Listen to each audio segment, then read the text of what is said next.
Hello guys, എല്ലാവർക്കും പുതിയൊരു വീഡിയോയിലേക്ക് വീണ്ടും സ്വാഗതം. അപ്പോൾ കേരള ബ്ലാസ്റ്റേഴ്സിൻ്റെ സുപ്രധാന താരങ്ങളായ നമ്മുടെ മജീഷ്യൻ അഡ്രിയാൻ ലൂന, അതുപോലെ മുന്നേറ്റ നിരയിലെ ഗോളടി വീരനായ നമ്മുടെ ദിമിത്രിയോസ് ഡയമൻഡഗോസ് ഒക്കെ കേരള ബ്ലാസ്റ്റേഴ്സുമായിട്ട് ഇപ്പോൾ കരാറ് പുതുക്കാൻ ഒരുങ്ങുകയാണെന്നുള്ള ന്യൂസാണ് ഇപ്പോൾ ലേറ്റസ്റ്റ് ആയിട്ടൊക്കെ പുറത്തു വരുന്നത്. അപ്പോൾ ഈ രണ്ട് താരങ്ങളുടെയും കോൺട്രാക്റ്റ് അവസാനിക്കുകയാണ് ഈ വർഷത്തോടു കൂടി 2024 കൂടി. ദിമിത്രിയോസിൻ്റെയും അതുപോലെ തന്നെ അഡ്രിയാൻ ലൂനയുടെയും കരാർ അവസാനിക്കുകയാണ്. രണ്ട് താരങ്ങളും ഈ സീസണിൽ ഗംഭീര പെർഫോമൻസ് ആണ് കാഴ്ചവെച്ചിട്ടുണ്ടായിരുന്നത്. ലൂന ഇപ്പോൾ പരിക്ക് മൂലം സീസൺ ഔട്ടാണ്. അപ്പോൾ അതുവരെയൊക്കെ ഒരു ഔട്ട്സ്റ്റാൻഡിംഗ് പെർഫോമൻസ് ആയിരുന്നു ലൂണയുടെ ഭാഗത്ത് നിന്ന് ബ്ലാസ്റ്റേഴ്സിൽ ഈ സീസണിൽ കാണാൻ സാധിച്ചിട്ടുണ്ടായിരുന്നത്.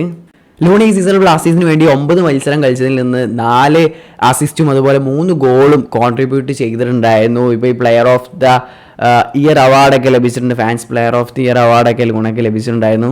അതുപോലെ തന്നെ ദിമിത്രിയോസ് ഡയമൻഡഗോസിൻ്റെ കീഴിൽ വരാൻ 10 മത്സരങ്ങളിൽ നിന്ന് 7 ഗോളും 2 അസിസ്റ്റും ഇപ്പോൾ നിലവിലെ ടോപ്പ് സ്കോററാണ് ISL.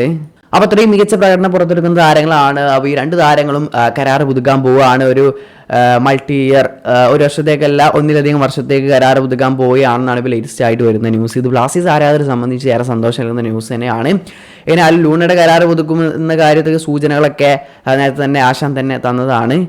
അപ്പോൾ ഇതെന്തായാലും ബ്ലാസ്റ്റേഴ്സ് ആരാധകരെ സംബന്ധിച്ച് സന്തോഷം നൽകുന്ന ഒരു കാര്യം തന്നെയാണ്. കരാറൊക്കെ പുതുക്കട്ടെ. അതുപോലെ തന്നെ ഇനി മാർക്കോ ലെസ്കോവിക്കിന് കരാറും ഈ വർഷത്തോടെ അവസാനിക്കുകയാണ്. ലെസ്കോവിക്കിന് കുറിച്ചുള്ള അപ്ഡേറ്റ് ലഭിച്ചിട്ടില്ല. ഇങ്ങനെ ലെസ്കോവിക്ക് ഇപ്പോൾ ഇഞ്ചുറിയൊക്കെ മാറി തിരിച്ചു വന്ന് ഇപ്പോൾ ഗ്രേറ്റ് പെർഫോമൻസ് ലാസ്റ്റ് 3 മത്സരത്തിൽ ബ്ലാസ്റ്റേഴ്സിൻ്റെ ക്യാപ്റ്റനായിട്ട് ഫസ്റ്റ് ലെവലിൽ ഇറങ്ങി ആ 3 മത്സരവും നമുക്ക് ക്ലീൻ ഷീറ്റൊക്കെയാണ്. അത്രയും ഒരു ഡിഫെൻഡിങ് പെർഫോമൻസ് ആണ് ലെസ്കോവിക്കിൻ്റെ ഭാഗത്തുനിന്ന് കാണാൻ സാധിക്കുന്നത്. അതുകൊണ്ട് തന്നെ ലെസ്കോവിക്കിനെ കരാറ് പുതുക്കണം തന്നെയാണ് ഇപ്പോൾ ആരാധകരുടെയൊക്കെ ആഗ്രഹം. അപ്പോൾ താരത്തിനെ കരാറ് പുതുക്കുമെന്ന് തന്നെ നമുക്ക് പ്രതീക്ഷിക്കാം. 3 വർഷമായിട്ട് ടീമിലുള്ള പ്ലേയേഴ്സാണ് ലൂണ, അതുപോലെ ലെസ്കോവിക്ക്. പിന്നെ 2 വർഷമായിട്ട് ഇപ്പോൾ ടീമിനോടൊപ്പമുള്ളതാണ് ദിമിത്രിയോസ്. അപ്പോൾ ഇവർ വീണ്ടും തുടരട്ടെ, അത് തന്നെയാണ് ആരാധകരുടെയൊക്കെ ആഗ്രഹം. എങ്ങനെയാണ് നിങ്ങളുടെ അഭിപ്രായങ്ങളൊക്കെ എന്തായാലും കമൻറ്റായി രേഖപ്പെടുത്തുക. അപ്പോൾ വീഡിയോ അവസാനിക്കുകയാണ്. നെക്സ്റ്റ് വീഡിയോയുടെ വീണ്ടും കാണാതെ വരേക്കും. ബൈ.